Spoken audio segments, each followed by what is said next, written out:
So hello student, I am going to be your about biology educator. Class को start करते हैं।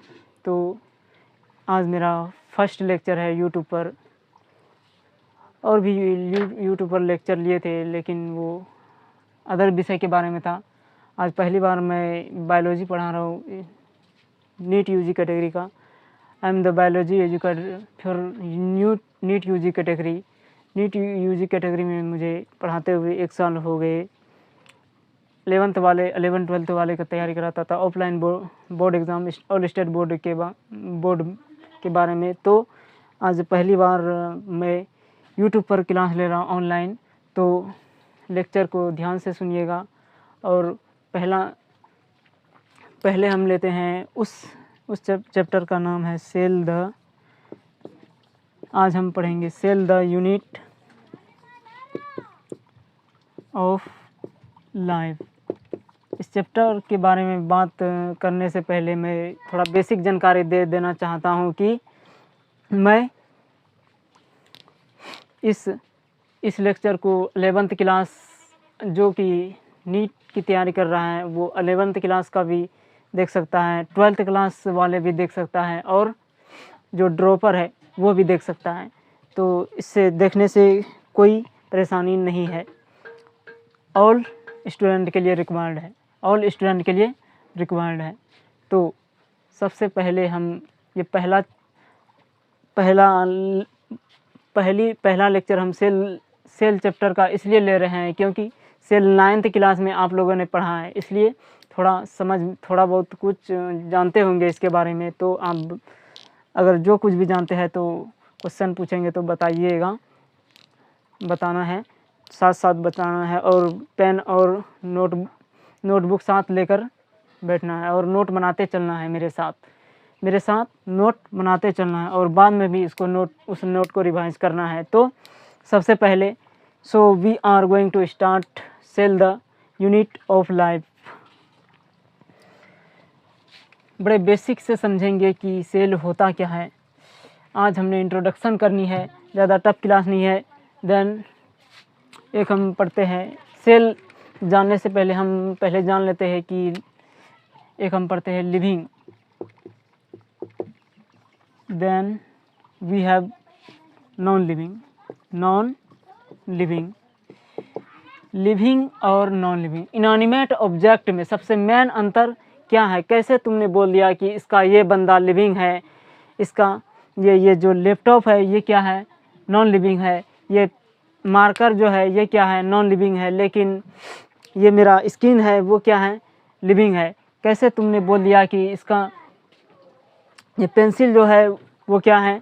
Non living है। लेकिन बाहर जो पेड़ लहराते हुए दिखाई देते हैं वो क्या है? लिविंग है। तो how did you differentiate between living and non living? How do you differentiate between living and non living? Differentiation के लिए हम एक वर्ड यूज करते हैं, that one word is called as cell. तो जिसके पास ये सेल पाया जाता है उस ऑर्गेनिज्म को अपने लोग क्या बोल देंगे? लिविंग बोल देंगे। क्या बोल देंगे? लिविंग बोल देंगे। तो one of the basic difference between living and non living is the presence of cell. तो ज़रूरी नहीं है कि सारे इस पेन के पास कोई सेल नहीं पाया जाता है, उस लैपटॉप के पास कोई सेल नहीं पाया जाता है, तो वो क्या कहलाएगा? नॉन लिविंग कहलाएगा। इस मोबाइल के पास कोई सेल नहीं पाया जाता है तो क्या वो नॉन लिविंग कहलाएगा कि नहीं? ह्यूमन के स्किन में सेल पाया जाता है कि नहीं? स्किन में सेल पाया, इसलिए ये क्या कहलाएगा? लिविंग कहलाएगा। पेड़ में सेल पाया जाता है तो वो भी लिविंग कहलाएगा। और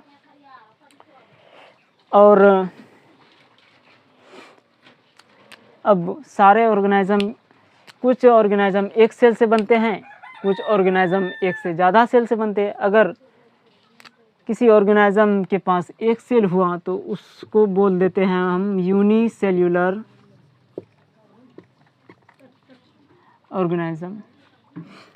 लेकिन ज़रूरी नहीं कि सारे ऑर्गेनिज्म के पास एक ही सेल हो, एक सेल से ज़्यादा सेल भी हो सकता। अगर उनमें एक सेल से ज़्यादा हुआ तो उस ऑर्गेनिज्म को हम बोल देंगे मल्टी सेल्यूलर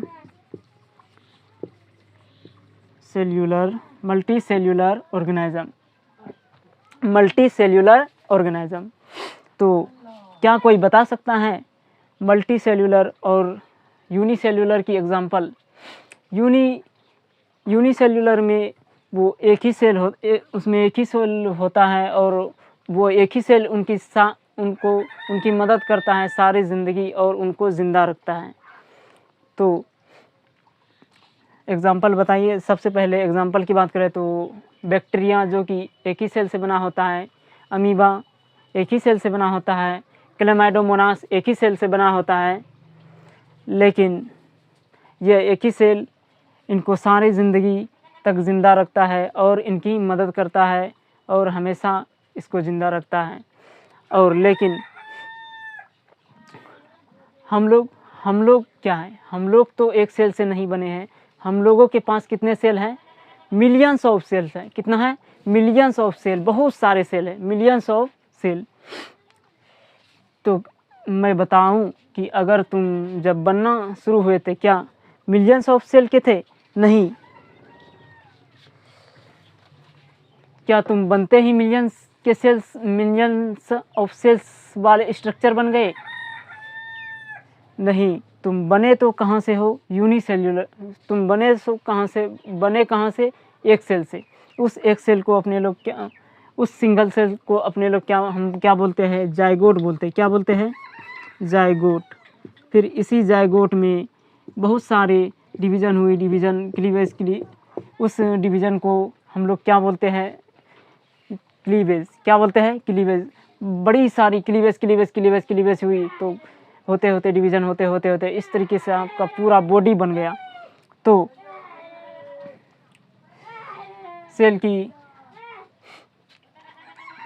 अब सेल के पास ना बड़ा सारा क्षमता है कि वो डिवाइड होकर मल्टीसेल्यूलर, यूनिसेल्यूलर के पास क्षमता नहीं होता है वो डिवाइड होने का। वो उसमें एक ही सेल रहता है और उनको एक ही सेल उनकी सारी ज़िंदगी तक मदद करता है। लेकिन मल्टीसेल्यूलर में यही सेल डिवाइड मल्टीसेल्यूलर अगर ऐसा ग्रुप ऑफ सेल जो डिवाइड होकर सेल के पास बड़ा सारा क्षमता है कि वो डिवाइड होकर बहुत सारे सेल बना ले। तो ऐसा ग्रुप ऑफ सेल जो डिवाइड होकर बहुत सारे सेल बनाए, तो ऐसा ग्रुप ऑफ सेल जिसका सिमिलर ओरिजिन हो, जिसका स्ट्रक्चर सिमिलर हो एंड विद सेम फंक्शन हो। एक group of cell with similar origin, with similar of structure and with same function, that is called as. क्या बोल देंगे? देखो चार्ट सेक्शन में आंसर्स रुकनी नहीं चाहिए। मेरे साथ सिर्फ चार्ट सेक्शन में सिर्फ और सिर्फ आंसर चाहिए। क्या चाहिए? आंसर चाहिए। मुझे कैसे पता चलेगा कि तुम लोग भी बोल रहे हो हाँ सर ये होगा वो होगा? तो मुझे वैसे पता चलेगा जब तुम आंसर चार्ट सेक्शन में दोगे। तो सबसे पहले विद सिमिलर ओरिजिन नोट कर लो। With similar origin, with similar of structure and with same function,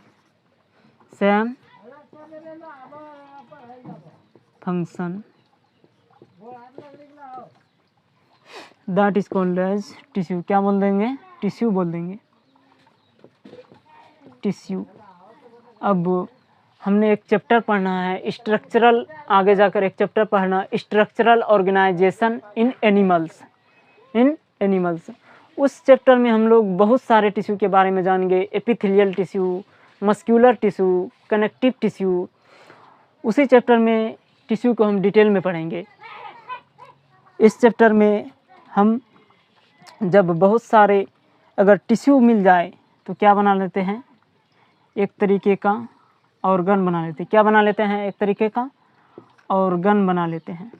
organ, जैसे किडनी ऑर्गन है, स्टमक ऑर्गन है, लीवर ऑर्गन है। जब एक से ज़्यादा ऑर्गन एक ही चीज़ पर कार्य करना शुरू करे, तो जैसे कि large intestine, small intestine, stomach कौन सा कार्य करते हैं? मिलकर डाइजेशन का कार्य करते हैं। ब्रोंका, ब्रोंक्यूल, लंग्स ये कौन सा फंक्शन करते हैं? रेस्पिरेशन का फंक्शन करते हैं। तो हम जब एक से ज़्यादा ऑर्गन मिलकर एक ही तरीके का कार्य करें तो वो बना लेते हैं एक तरीके का ऑर्गन सिस्टम। क्या बना लेते हैं? Organ system. जब बहुत सारे एक से ज़्यादा ऑर्गन सिस्टम जुड़ जाएं, digestive system, respiratory system, circulatory system, reproductive system, excretory system, तो वो क्या बना लेता है? एक तरीके का पूरा ऑर्गेनिज्म बना लेता है। तो इस तरीके से आपकी पूरी ज़िंदगी है। तुम पहले सेल ने बनाए, टिश्यू मिलकर बनाए, ऑर्गन से बन गए ऑर्गन सिस्टम, और ऑर्गन सिस्टम जुड़कर बन गए आपके ऑर्गेनिज्म। तो इसको नोट कर लो। चलो हम इसको मिटा देते हैं, मिटाते हैं इसको।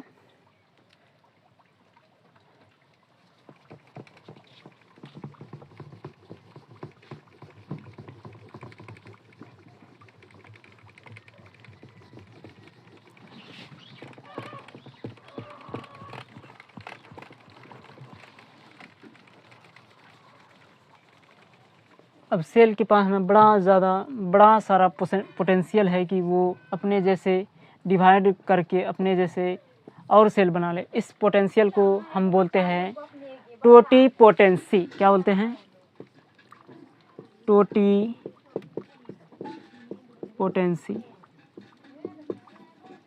टोटी है टोटल, पोटेंसी वर्ड कहाँ से आया? पोटेंशियल से।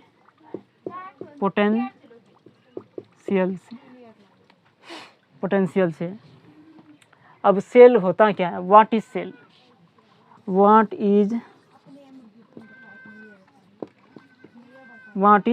सेल होता क्या है? सेल हम किसको बोल सकते हैं? एनसीईआरटी के हिसाब से चलेंगे कि सेल होता क्या है। सेल हम उसे बोलते हैं जो अकेले रहने में, एक सेल वो हो सकता है जो अकेले रहने में सक्षम हो। क्या हो? अकेले रहने में सक्षम। अकेले रहने में सक्षम होने का मतलब है जिसका एक independent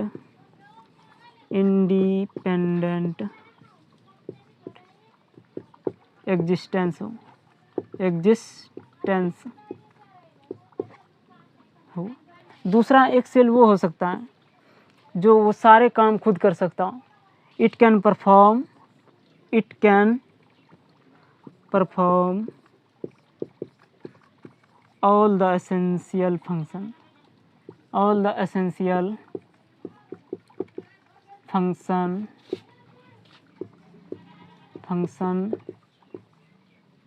of life।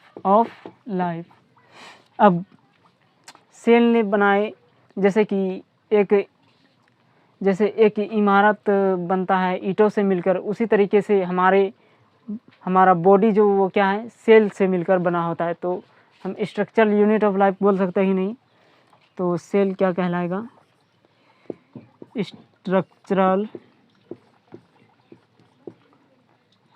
Structural and वो सारे काम खुद कर सकता है, तो वो फंक्शनल यूनिट ऑफ लाइफ कहलाए कि नहीं कहलाए? Functional unit of life. अगर सेल की परिभाषा जाननी है तो उसकी परिभाषा तुम यूनिसेल्यूलर से जाकर पूछो। किससे जाकर पूछो? यूनिसेल्यूलर से जाकर पूछो कि उससे पूछो कि तुम एक ऑर्गेनिज्म, एनसीईआरटी ने जाकर पूछा कि तुम एक ऑर्गेनिज्म बन गए हो, तुम एक सेल बन गए हो, तुम बताओ एक सेल क्या होता है? उन्होंने कहा मैं अकेला ज़िंदा रह सकता हूँ इसलिए मैं सेल हूँ। मैं सारे काम अकेले खुद कर सकता हूँ इसलिए मैं सेल हूँ। तो क्लियर है, तो मिटा देते हैं इसको। अब सेल को सबसे पहले देखा किसने, इसकी बात करेंगे। डिस्कवरी ऑफ सेल की बात करेंगे।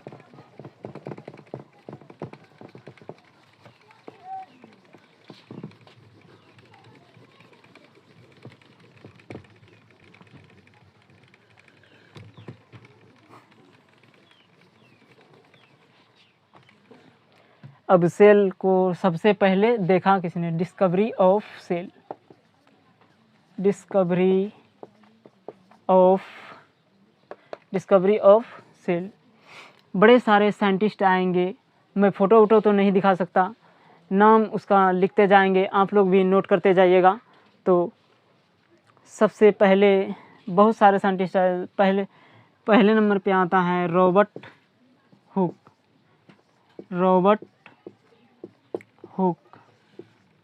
रॉबर्ट हुक ने अपना माइक्रोस्कोप, अगर तुम्हें सेल देखना है, सेल अगर तुमको देखना है तो ऐसे तो हम नहीं आँख से देख सकते, इसका ये सेल है, इसके हाथ का सेल है, ये मेरे स्किन का सेल है, मेरे गाल का सेल है। सेल को अगर तुमको देखना है तो सबसे पहले एक माइक्रोस्कोप की रिक्वायरमेंट है। सबसे पहले जॉनसन एंड जॉनसन ने माइक्रोस्कोप की खोज की, डिस्कवरी की। उसके बाद लोगों ने अलग अलग टिश्यू पर, चीज़ों पर रिसर्च करना शुरू कर दिया। तो रॉबर्ट हुक ने उसी माइक्रोस्कोप को मॉडिफाई किया, self made microscope.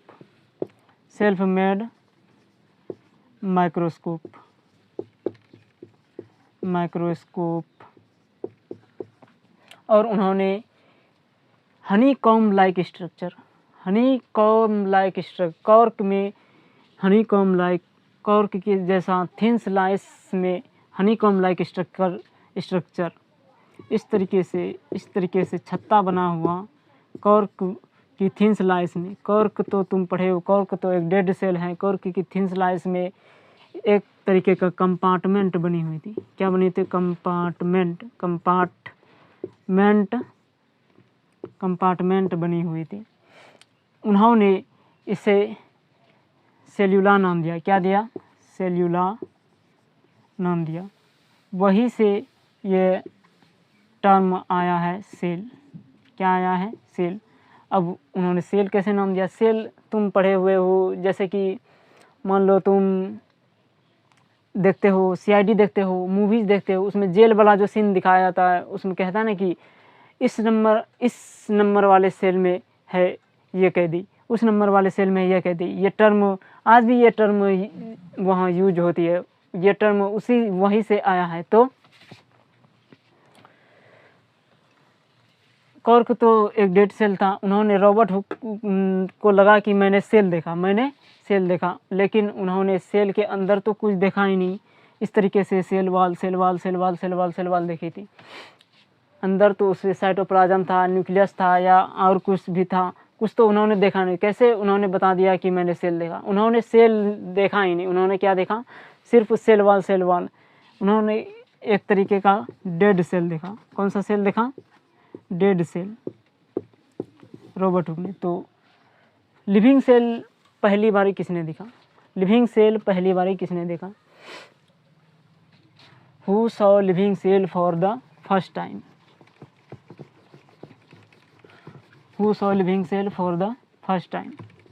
Living cell की बात करें तो उस वैज्ञानिक का नाम आता है 1674 में। Living cell, discovery of living cell की बात करें तो 1674 की बात है। उस वैज्ञानिक का नाम आता है, उस वैज्ञानिक का नाम है एंटोन वैन ल्यूवेनहॉक।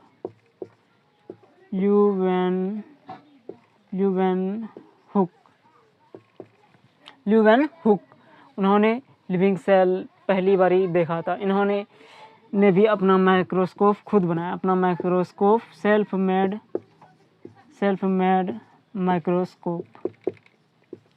माइक्रोस्कोप।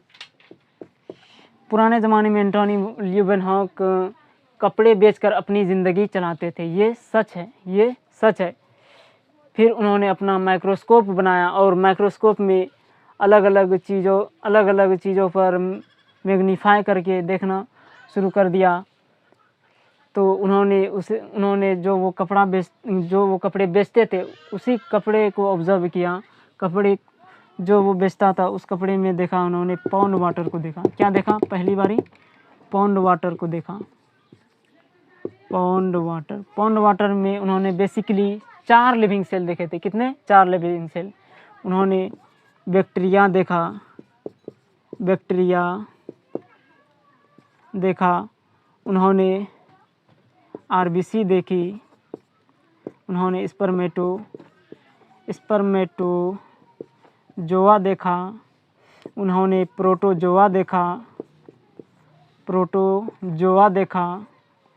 उन्होंने प्रोटोजोआ देखा। 4 लिविंग सेल देखे थे। अब सेल के अंदर एक स्ट्रक्चर पाई जाती है जो पूरे सेल को कंट्रोल करती है। That is called as nucleus. अब न्यूक्लियस की खोज डिस्कवरी की श्रेय किसको देंगे? न्यूक्लियस की डिस्कवरी द श्रेय विल गो टू, जो श्रेय है वो जाता है रॉबर्ट ब्राउन। किसको जाता है? Robert brown. अब न्यूक्लियस के अराउंड बहुत सारे लिविंग मैटर पाई जाती है, बहुत सारी लिविंग मैटर। उस लिविंग मैटर को क्या बोलते हैं? प्रोटोप्लाज्म। क्या बोलते हैं? प्रोटोप्लास्ट।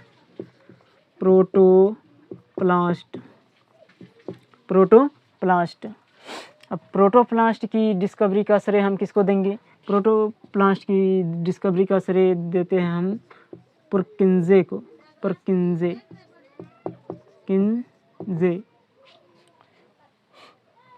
परकिंजे। अब कैसे हम जानेंगे कि cell structure unit of life है? कोई तो साइंटिस्ट आए होंगे जिन्होंने बताया होगा कि सारे के सारे प्लांट सेल से बने हैं और सारे के सारे एनिमल सेल से बने हैं। कोई तो साइंटिस्ट आएंगे जिन्होंने बताया होगा। तो इस पूरी बातचीत को, इस पूरी घटना को हम बोलते हैं सेल थ्योरी। इसे नोट कर लो। उस पूरी घटना को हम लोग क्या बोलते हैं? Cell theory. पूरी बातचीत को हम लोग क्या बोलते हैं? Cell theory.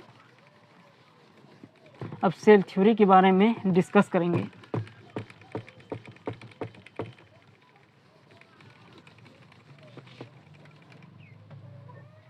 सेल थ्योरी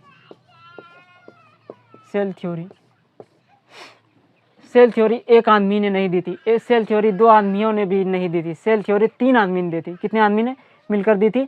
3 आदमी ने दी थी। First one is going to be Matthias Schleiden.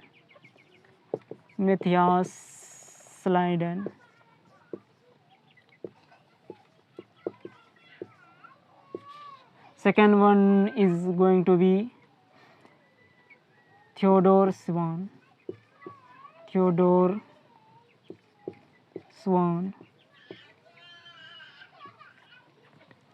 Matthias Schleiden आए थे 1838 में और थियोडोर स्वान 1839 में। उसके 1 साल बाद मैथियास स्लाइडेन एक जर्मनी के बोटेनिस्ट थे। कौन थे? German botanist.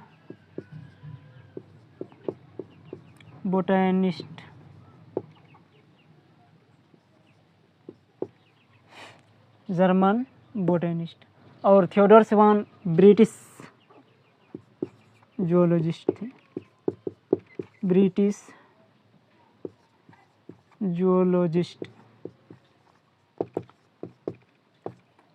ब्रिटिश यानी कि वो आता ना यूके, लंदन, ये सब ब्रिटिशर्स होते हैं। तो मैथियास स्लाइडेन बोटेनिस्ट थे। तो ऑब्वियस सी बात है कि उन्होंने प्लांट्स के बारे में बात की, एनिमल्स के बारे में तो बात नहीं की होगी। तो उन्होंने ऑब्जर्व किया प्लांट टिश्यू को। किसको? प्लांट टिश्यू को। He observe plant tissue. He observe plant tissue, और उन्होंने बताया that all plants are made up of cell. सारे के सारे प्लांट्स किससे बने होते हैं? सेल से बने होते हैं, सेल से मिलकर बने होते हैं। उसके बाद जूलॉजिस्ट थियोडोर स्वान जूलॉजिस्ट आए। एक साल बाद उन्होंने स्टडी किया animals. He studied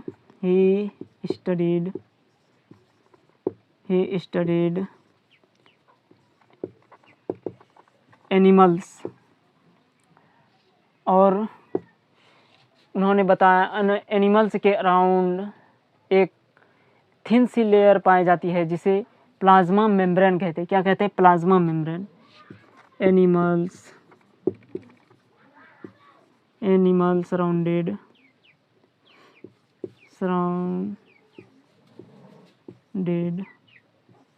by A thin layer that is called as plasma membrane.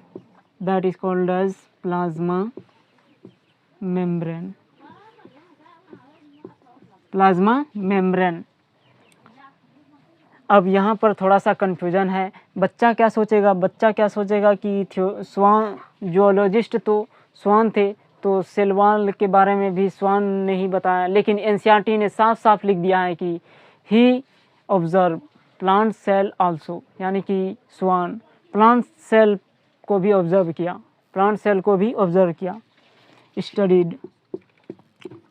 He studied plant cell, और उन्होंने बताया कि प्लांट्स के चारों ओर एक एडिशनल लेयर पाए जाते हैं जिसे सेल वॉल कहते हैं। क्या कहते हैं? Cell wall. प्लांट्स की फीचर है सेल वॉल। क्या है? प्लांट्स की फीचर है सेल वॉल, फीचर है प्लांट्स की। That feature of cell wall is feature of plants का फीचर है। और इन्होंने बता दिया बाद में कि सारे ऑल प्लांट्स एंड एनिमल्स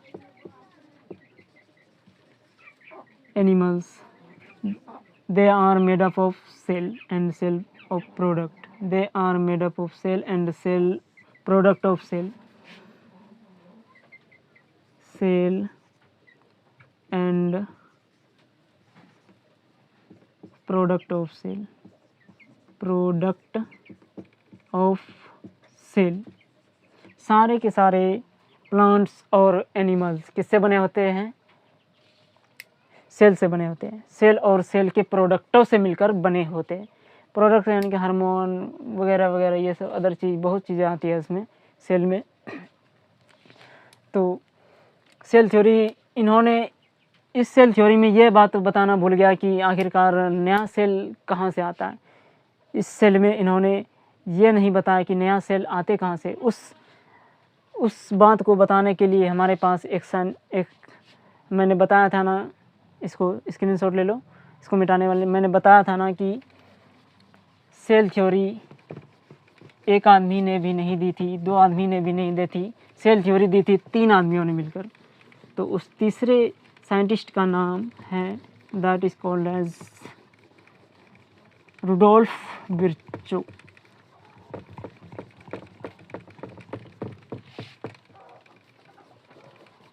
क्या नाम है उस तीसरे साइंटिस्ट का? Rudolf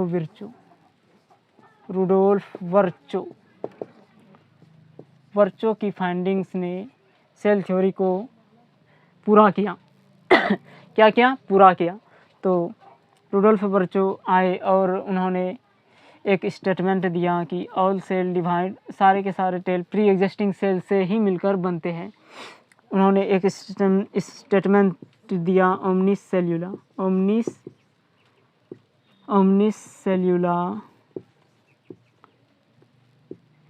E सेल्यूला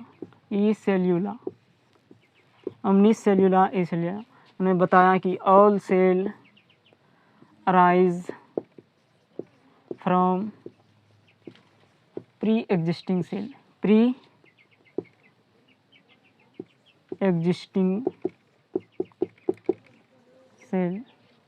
that all cell arise from pre-existing cell.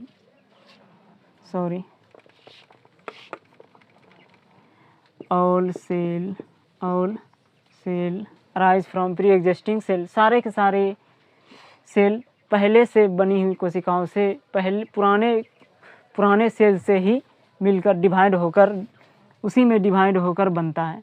तो इस सेल को वर्चों ने सेल थ्योरी को मॉडिफाई किया कि नहीं? मॉडिफाई किया। एक तरीके का ये मॉडर्न सेल थ्योरी कहाँ कि कहलाया कि नहीं? मॉडर्न सेल थ्योरी एक तरीके का modern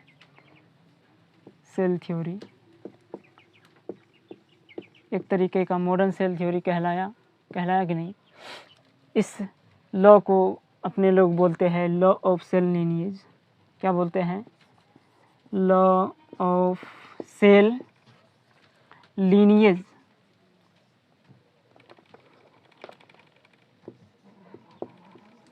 law of cell lineage. तब इन्होंने इस फाइनल सेल थ्योरी क्या निकला अपना? फाइनल सेल थ्योरी वही निकला कि all cell rise from pre existing cell, और सारे के सारे प्लांट्स एंड एनिमल्स किससे बने होते हैं? Cell and product of cell और सेल के प्रोडक्ट्स से मिलकर बने होते हैं। तो ठीक है, इसको मिटा देते हैं। अब बात करते हैं,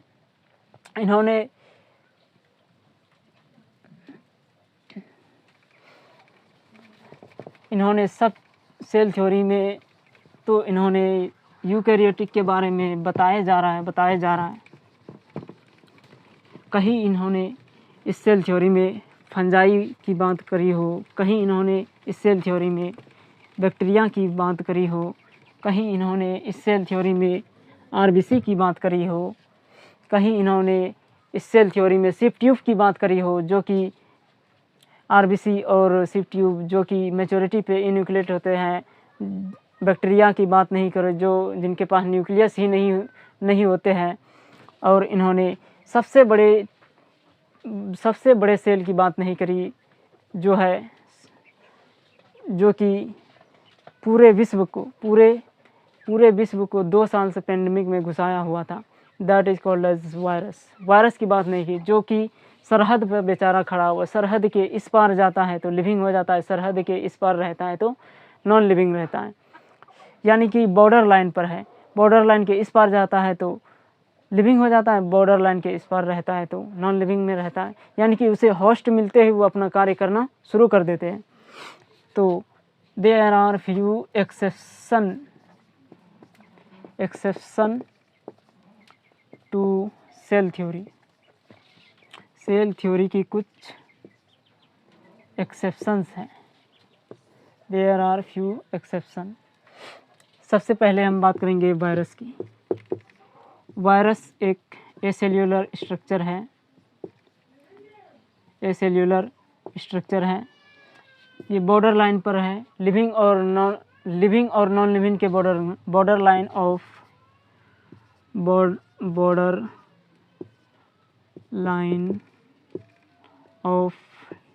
लिविंग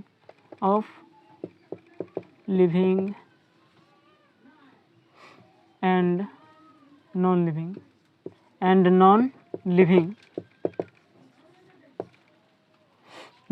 लिविंग। तो इन्होंने इसके बारे में बात नहीं की, इसीलिए वायरसेस ने कहा होगा कि मुझे जगह नहीं दोगे मुझे सेल थ्योरी में जगह नहीं दोगे, मुझे बुक में जगह नहीं दोगे, मैं सारे दुनिया को तड़पा दूंगा। इसीलिए उन्होंने तड़पाया। इस बार कोविड की वजह से पूरी दुनिया तड़पा, कोविड की वजह से, कि तब तो पढ़ोगे मेरे बारे में, तब तो स्टडी करोगे। तो इन्होंने दूसरा इन्होंने बैक्टीरिया की बात नहीं की, बैक्टीरिया की बात नहीं की जिसके पास न्यूक्लियस ही नहीं होते हैं, विदाउट न्यूक्लियस, विदाउट न्यूक्लियस। इन्होंने आरबीसी की बात नहीं करी, इन्होंने सीव ट्यूब की बारे में बात नहीं करी, सीव ट्यूब की बात नहीं करी, जो ये दोनों मेच्योरिटी पे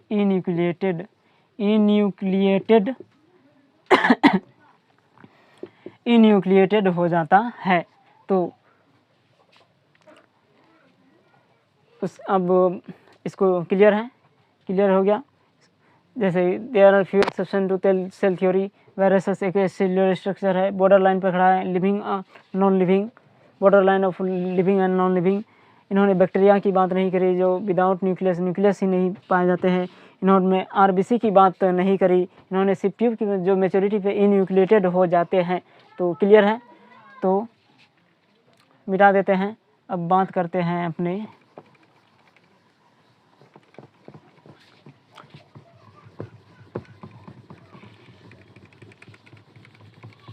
सेल साइज की।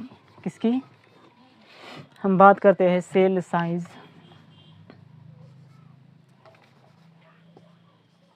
सेल की साइज भी डिफरेंट होती है। सेल की साइज की बात करें तो प्रोकैरियोटिक की बात करें, यूकैरियोटिक सेल की साइज की बात करें तो इसका साइज होता है 1 to 2 माइक्रोमीटर, 2 माइक्रोमीटर। और prokaryotic 10 to 20 micrometre, 10 to 20 micrometre. नहीं समझ में आया, इसको ठीक तरीके से लिख लेते। 10 to 20 माइक्रोमीटर, 10 to 20 माइक्रोमीटर। और प्रोकैरियोटिक सेल की साइज़ की बात करें, प्रोकैरियोटिक सेल की साइज़ की बात करें तो इसका साइज़ है 1 to 2 माइक्रोमीटर, 1 to 2 माइक्रोमीटर। अब लार्जेस्ट सेल की बात करें तो लार्जेस्ट सेल कौन सा है? लार्जेस्ट स्मॉलेस्ट पहले बात करते हैं। स्मॉलेस्ट लिविंग सेल, सबसे छोटी सेल पूरे वर्ल्ड में कौन सा है? Smallest living cell. Smallest living cell की बात करें तो सबसे पहले नंबर पे आता है पीपीएलओ। वो कहता है ना कि मेरा नाम बीपीएलओ हो गया, तो बीपीएलओ नहीं है, ये क्या है? पीपीएलओ, यानी कि pleuropneumonia like organism, pleuropneumonia like organism.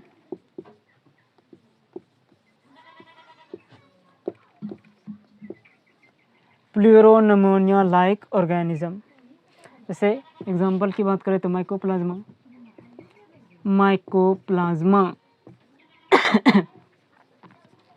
Mycoplasma इसका साइज है 0.3 माइक्रोमीटर।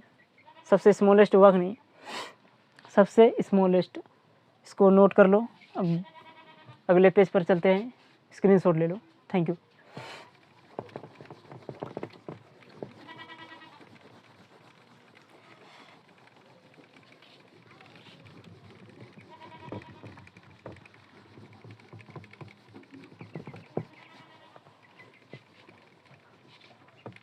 अब लार्जेस्ट सेल की बात करें तो लार्जेस्ट सेल है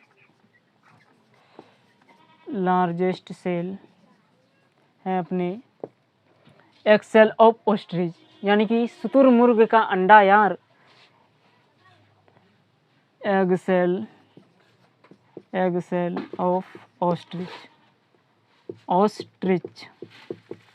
एग सेल ऑफ ऑस्ट्रिच, शुतुरमुर्ग का अंडा लार्जेस्ट सेल है। कितना है? 17.5 गुना 15 सेंटीमीटर। इसका साइज कितना है? 17.5 गुना 15 सेंटीमीटर। अब लॉन्गेस्ट सेल की बात करें तो लॉन्गेस्ट सेल ह्यूमन की बात नहीं कर रहे हैं। लॉन्गेस्ट सेल हम बात कर रहे हैं पूरे वर्ल्ड में जितना सेल पाया जाता है उसके बारे में, तो ह्यूमन के बारे में बात नहीं कर रहे हैं। तो लॉन्गेस्ट सेल की बात करें तो ब्लू व्हेल, कौन सा है? ब्लू व्हेल के न्यूरॉन में पाया जाता है सबसे लॉन्गेस्ट, सबसे लंबी सेल, सबसे लॉन्ग सेल। ब्लू व्हेल के न्यूरॉन साइज़ कितना है इसका? साइज़ है 19 सेंटीमीटर। उसके बाद बात करते हैं अपने वायरस की साइज़ की। वायरस की बात करें, वायरस की साइज़ है 0.02 माइक्रोमीटर। इसको नोट कर लो, ये कभी कभी एग्ज़ाम में, नीट एग्ज़ाम में आते हैं, बोर्ड सारे बोर्ड एग्ज़ाम में भी कभी कभी आ जाते हैं। तो चलो आगे बढ़ते हैं। अब हम बात करेंगे ह्यूमन की। किसकी बात करेंगे?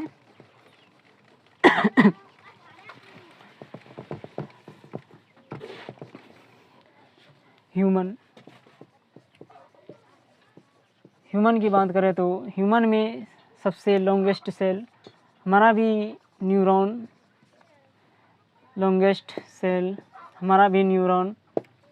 छोटा नहीं है, बहुत बड़ा है, बहुत लंबा है। Neuron that is oh sorry, वो न्यूरॉन लिखाए थे, वो गलत हो गया। लॉन्गेस्ट सेल उसका longest cell that is called as blue whale। कितना है? 10 to 30 मीटर है। कितना है? मीटर और माइक्रोमीटर में कितना डिफरेंस है? दिमाग लगाओ बेटा, कितना डिफरेंस है। अब हम बात करेंगे ह्यूमन की बात करें तो लॉन्गेस्ट सेल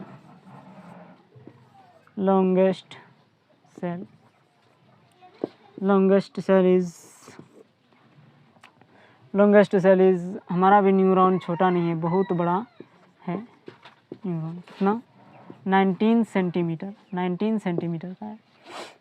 और लार्जेस्ट की बात करें तो लार्जेस्ट सेल की बात करें तो फीमेल गैमेट्स ओवा, एग सेल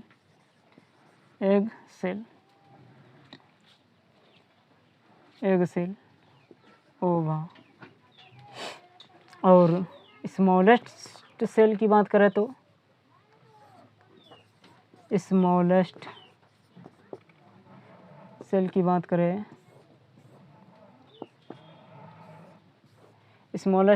बात करें तो ये यार क्या है? मेल गैमेट्स यार, स्पर्म गाइज, याद कर लो, ध्यान से देख लो। चलो इसको नोट कर लो। अब सेल के शेप के बारे में बात करेंगे। सेल के शेप, कैसा कैसा शेप होता है सेल का।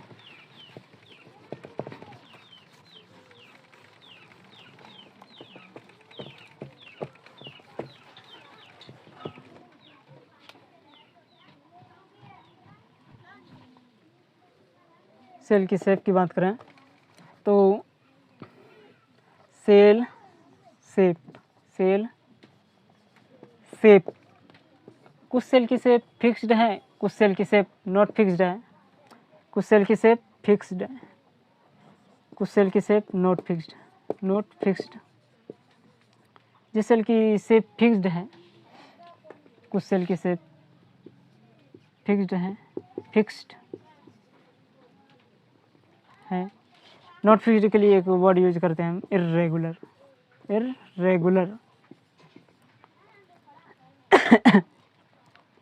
इर्रेगुलर, तो आपने देखा होगा अमीबा अपना साइज़ हमेशा बदलते रहता है। कभी इस तरीके से हो जाता है, खाना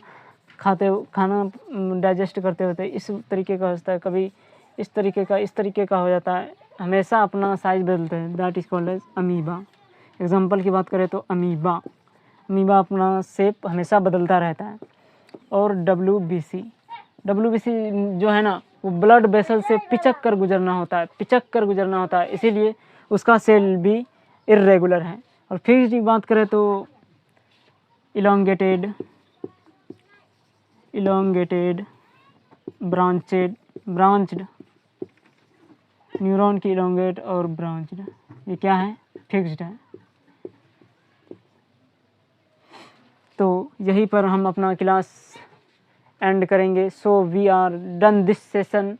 तो इस सेशन को ठीक तरीके से सुनना, अगर समझ में नहीं आए तो दोबारा से सुनना। हम बिल्कुल बेसिक से समझाए इस इंट्रोडक्शन अच्छा लगा तो लाइक करके जाएं सेशन को। तो चलो, so we are done this session. All the best. मिलते हैं अगली क्लास में। अगली क्लास में हम बात करेंगे प्रोकैरियोटिक और यूकैरियोटिक सेल की।